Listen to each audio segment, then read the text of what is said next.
So as I was saying before, the smoker is really just to distract the bees and make sure that they're focused on eating honey and getting ready in case there is a fire, and they're not focused on us. So what I'm going to do is just create a small fire inside this unit. Essentially, once that's established, I then start progressively smothering it to create a cool smoke, because we want there to be smoke.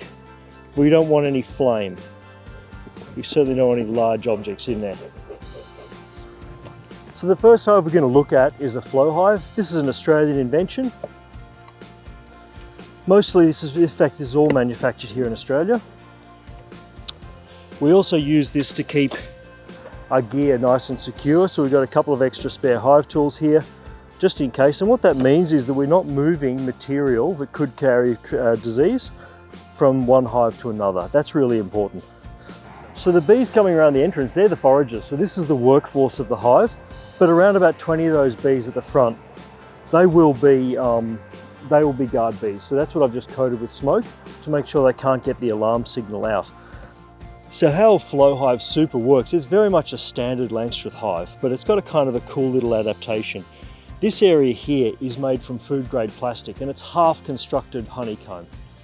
The bees will fill this with honey, and then they'll cap it off with wax, so it'll have caps on the front and back. If we want to harvest, we crank a special key here. It makes the cells move from like that to like that, and the honey then flows out into a collection chamber down the bottom. Very cool system. The other nice thing about it is that it's much less stressful on the bees. They don't really notice that the honey's draining out because it's quite a quiet, subtle operation, which is good for them.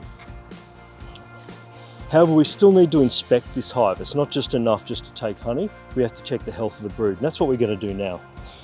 So these are Apis mellifera. These are European honeybees. They're not native to Australia. What you can hear then, that crack, is the propolis seal. So the bees seal the interior of their hive in a substance called propolis, which is sort of like a bee glue, but it's also an antibiotic. And it keeps them basically safe from disease. So I am breaking that seal when I open this up.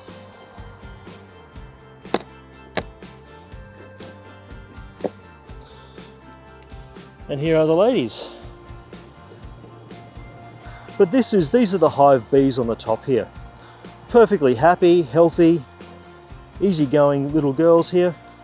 What I'm going to do is I'm just going to shake them off out the front here. I'm going to use this as a baseboard to take this front super off.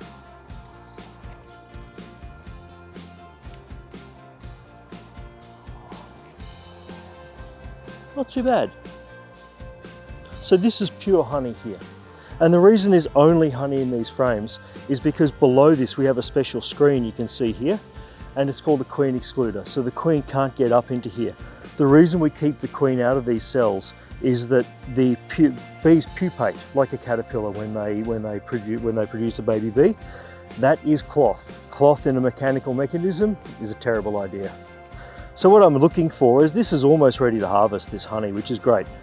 So looking down here, I can see that most of these frames are about 3/4 to half full, and they seem to be happily working away. I'm going to slot this back in. Excuse me, ladies, sorry about this. Just going to pop that nice and gently back in. Very good. And now I'll take this whole unit off. So we have a couple of different things we use the honey for. The best known one is the gift jars. So we create gifts for foreign dignitaries. So this just pops off completely.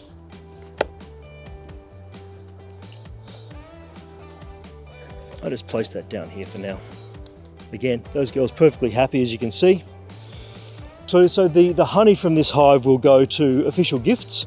So when foreign dignitaries come, we can give them something that's unique to Parliament. So with this one, I'm just going to gently lift up this follower board. So what type of bees have we got in here? Same ones. So we unfortunately didn't get permission this time because Parliament's sitting to look at the stingless ones. So these are, again, standard Apis mellifera. So how do you extract the honey from these? So this one, in contrast to the others, is when this is full of honey, we shake all the bees off, we cut the honeycomb off completely and we crush the honeycomb out. Yeah, so it is quite different to the other ones. So I'll just pop you gently back in there. Apis mellifera and European bumblebee have been introduced. The European bumblebee only exists in Tasmania, and they're fairly inbred. They're not a particularly healthy population. They're illegally brought in.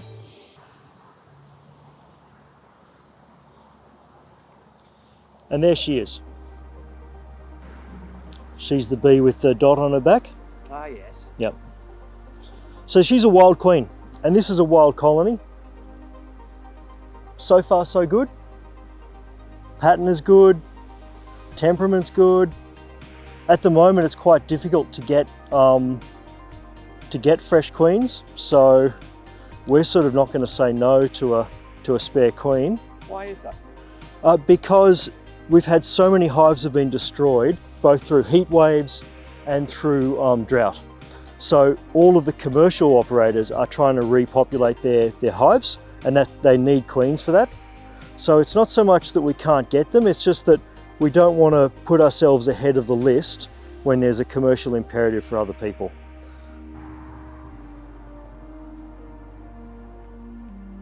Very nice. So that's what I'm looking for in terms of a brood pattern. So these are all cocoons. These are all cocoons of baby bees. Looking really nice. See down the bottom here, a lot of propolis building up. It's not terrible, but it's actually a lot more than we would normally accept in a hive. The other thing you can see on this frame is this colourful stuff here. You can see all the yellows and oranges. That's what's called bee bread. So this is made out of pollen. And the bees mix it with their saliva and some of the honey and nectar, and they actually ferment it into a bread product. And this is a food product that they use to feed the baby bees when they emerge.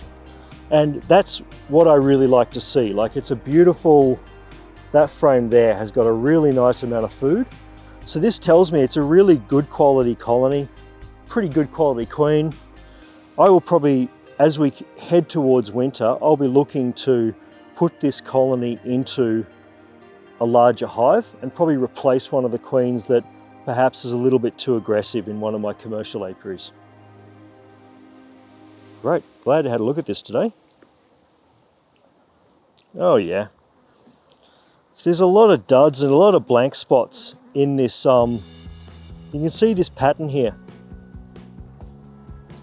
There's a lot of missing gaps, and that's what the colony's reacting to. So it means that the queen flies out on her first mating flight and she mates with up to 40 males. She stores the sperm in special sperm chambers for the rest of her life. She never mates again. So once she runs out of that sperm, it's all over for her. She can't continue. And that's what's happening here. These dead spots, they are essentially either inbred or non-viable embryos. So she's starting to basically shoot blanks. The colony's noticed that, has gone, nah, queen's not cutting it.